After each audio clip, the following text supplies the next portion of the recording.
semua dan selamat datang. Kalau sebut je topik ubahan, ramai yang pening kepala kan?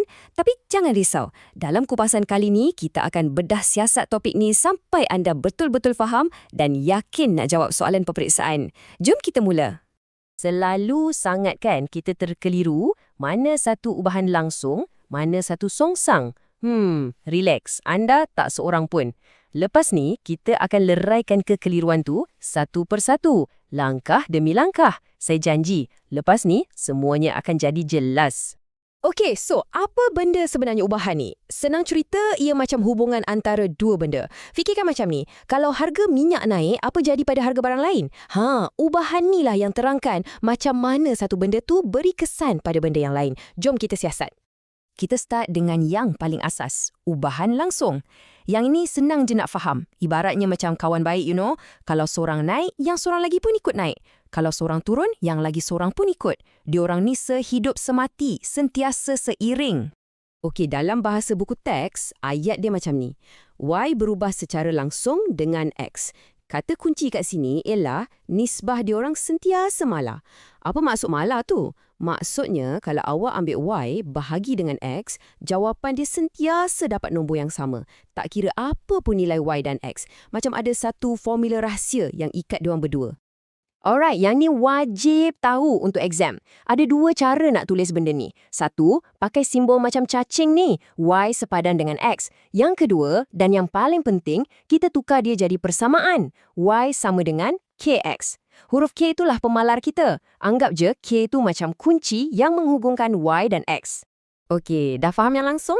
Bagus. Sekarang kita terbalikkan pula konsep tu. Jom kita tengok ubahan songsang. Kalau dah master yang tadi, yang ni kacang je. Pernah main jongkang-jongkit?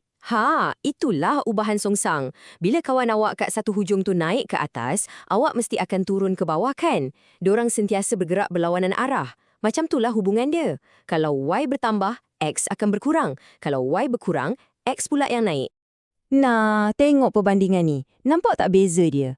Untuk langsung, persamaannya Y sama dengan KX.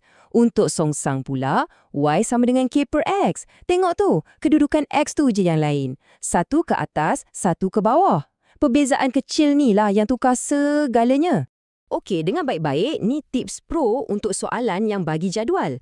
Nak tahu dia langsung ke songsang? Senang je. Kalau awak bahagi Y dengan X dan dapat jawapan yang sama je untuk semua baris, sah, itu ubahan langsung. Tapi kalau awak darab Y dengan X dan dapat jawapan yang sama, itu pula ubahan songsang.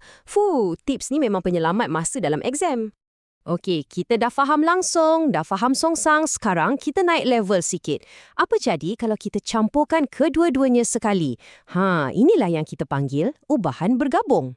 Ubahan bergabung ni macam dalam kehidupan sebenar. Cuba bayangkan kita nak cat rumah. Masa yang kita ambil kan berubah secara langsung dengan saiz rumah. Lagi besar rumah, lagi lama masa. Betul tak? Tapi masa tu juga berubah secara songsang dengan bilangan orang yang mengecat. Lagi ramai orang, lagi sekejap siap. Nampak? Satu benda dipengaruhi oleh dua perkara berbeza, secara langsung dan songsang pada masa yang sama. Okey, jom kita buat satu contoh soalan yang memang favourite dalam exam. Diberi M berubah secara langsung dengan kuasa 2N. Nampak macam susah kan? Jangan panik.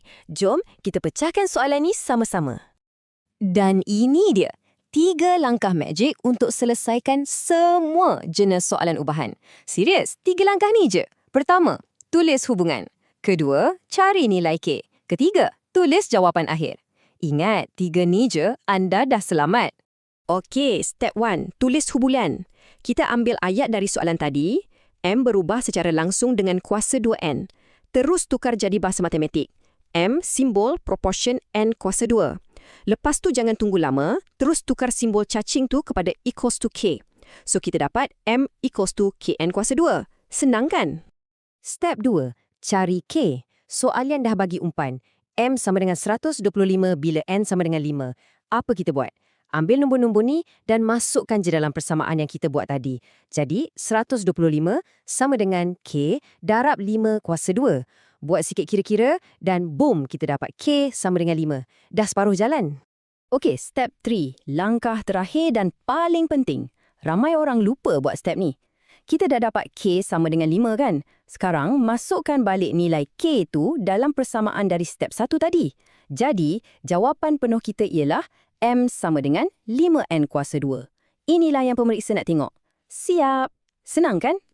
Alright, kita dah sampai ke penghujung. Tapi sebelum tu, saya dah sediakan satu cheat sheet lengkap untuk anda. Anggap ni macam nota ringkas khas untuk persediaan saat-saat akhir. Dan ini dia. Semua yang kita bincangkan tadi, langsung songsang bergabung ada dalam satu jadual yang kemas ni. Ada maksud dia, simbol dia dan persamaan dia. Serius, screenshot benda ni sekarang. Simpan dalam phone. Ini akan jadi kawan baik anda sebelum masuk Dewan Peperiksaan nanti. Okey, sekarang giliran anda. Cukup dah tengok saya buat. Ambil modul latihan anda, cari soalan-soalan ubahan dan cuba selesaikan guna 3 langkah magic yang kita dah belajar. Boleh tak? Jangan takut nak cuba, okey? Matematik ni perlukan latihan. Saya tahu anda boleh buat. Selamat mencuba.